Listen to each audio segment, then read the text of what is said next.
Go. There's the records. The Pirates of Seton Hall, the Blue Jays of Creighton, and those conference records, very critical.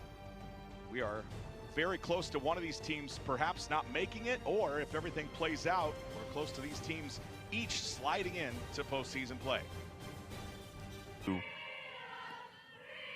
Probably at least 4 or 5. Swing and a light tapper. It'll be a flip from McCutcheon. Stumbling forward, they'll get the force out at first, but a run will score as Brennan crosses for the lid lift ground out. That's where we're at so far with the first out made a moment ago. Pearson can't get to it. It's off the glove. Dalton will run into it, and it will be 2-0 Seton Hall. This year's team. Seton Hall and UConn lead the team in strikeout to walk ratio. How about strikeout number 2 of the inning? Martinez swings through it. West sends it into play. Great pickup. Oh no, it goes under the glove of Naya Martinez.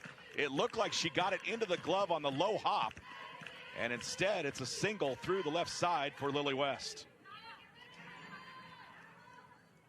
It looks. Carr's pitch. Driven to left center field, way back, and it is gone. This game is tied on the bat of Kaylin Schultz. You said it, Jake. No panic. And Schultz got the one she wanted, and boy, did she get it. That was a no-doubter from the time it left the bat. Again, compact swing, just drives the ball and smokes it to left center field. What a hit again by Kaylin Schultz. Another home run here on the season as she just continues to come through in the clutch for the Blue Jays. I think it's a mistake pitch from Kelsey Carr. She left that one at the top of the zone. In the second, patch and ready. And how about strikeout number 3? She struck out 3 Pirates in a row. And Perez, the first batter of the second inning, goes down swinging just like the previous 2 did. She no did that doubt. Game number 1 in that 9-1 shortened inning. And there you go. How about another give it a ride? Out to left, running into the wall is Brennan, and the Blue Jays have the lead. Well, Hannah Poole, she has caught fire at the right time of the season.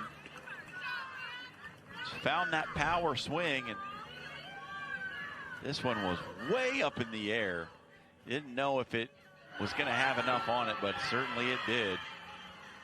How about Hannah Poole over the last 3 games, driving the ball out of the yard?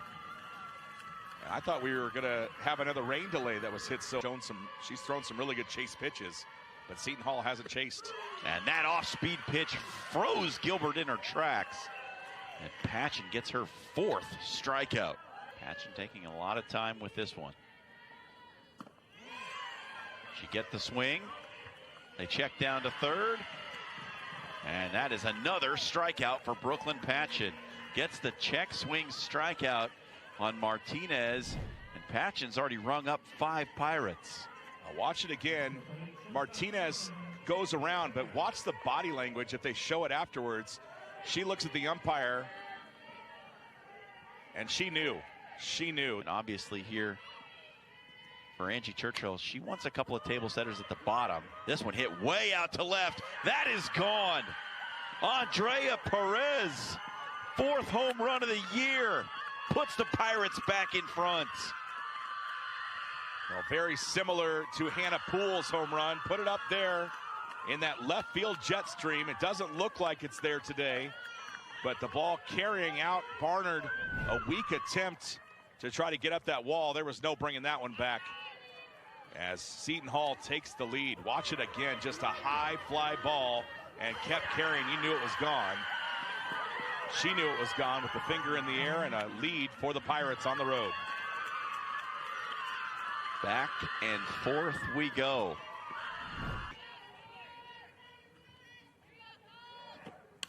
Seville right back up the middle, off Carr. She turns to make the throw, but Seville is safe at first.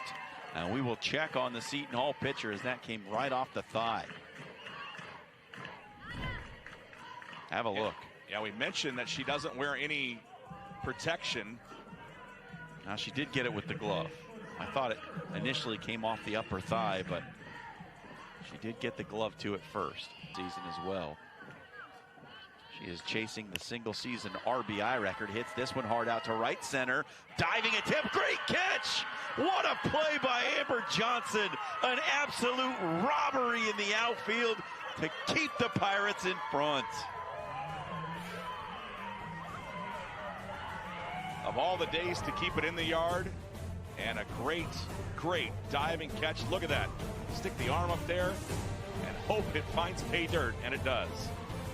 Seton Hall with the 4-3 lead. Heading. You can't go wrong with the salad bar. It's true.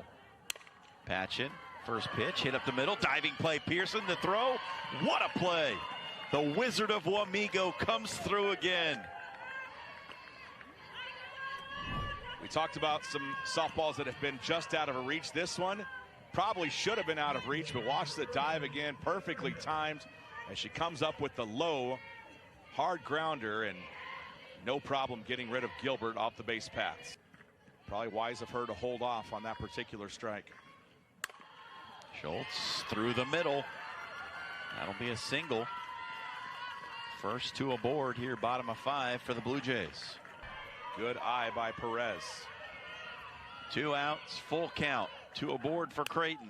Perez sneaks it by the third baseman Martinez. West rounds third. She'll come in to score. The game is tied. What a piece of hitting. What a plate appearance by Erica Perez. Guess what, John? 2 outs again. And watch Perez, opposite field, ropes it down the line. No chance for Martinez to react in time. Lily West flying around the base paths. And Lynn Davis easily in at third base on the double. Got to see Krusher last inning. Shot into right, seeing eye single, and a quick throw to first, not in time, as Barnard races down for the leadoff hit. And the Jays are in business here in the bottom of the 6th. Good job of Barnard setting the table to get it back to the top of the lineup. Stayed behind it, waited to make sure it was a good pitch, and then snuck it between first and second.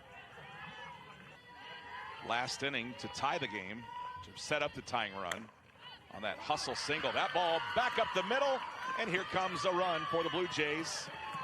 Barnard across to make it 7-5, and they slice it down to 2. So here's Potter, 0 for 3. Potter rips it into right center field. Potter gives the Blue Jays the lead. 8-5 on a 3-run jack by Sydney Potter. I mean, what did I just say? No success at the plate all day long. First pitch, Potter blasts it out of the yard. Just immense, immense power. First home run of the day, a 2-run shot to tie it. A solo shot to go ahead, and a 3-run homer to again go ahead. After trailing by 3 entering the inning, the Blue Jays have scored 4, and they lead Seton Hall 8-7 here in the bottom half of the 6th. And what am I going to say, Jake? All 3 runs. All 3 runs. With 2 out. With 2 out. Another deep drive. This one will be handled, or no, it bounces on the track. It got away from Taylor Hill, and Ella Dalton will grab herself a double after the 3-run shot by Sydney Potter. Chauffeur collecting herself.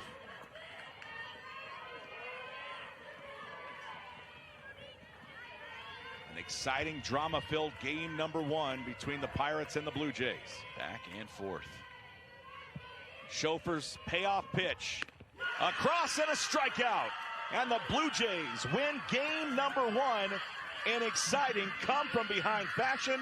Chauffeur strikes out Brennan to end game number 1, and the Blue Jays are a step closer to the Big East postseason. Wow, what a tense game on both sides. Back and forth. It looked like Seton Hall, when they took that 3-run lead, as tight as this game had been, it looked like that might be the separation that would decide this game. But a huge, Huge inning from Creighton in the bottom of the 6th, and then a good lockdown outing from Chauffeur to end it in the top of the 7th.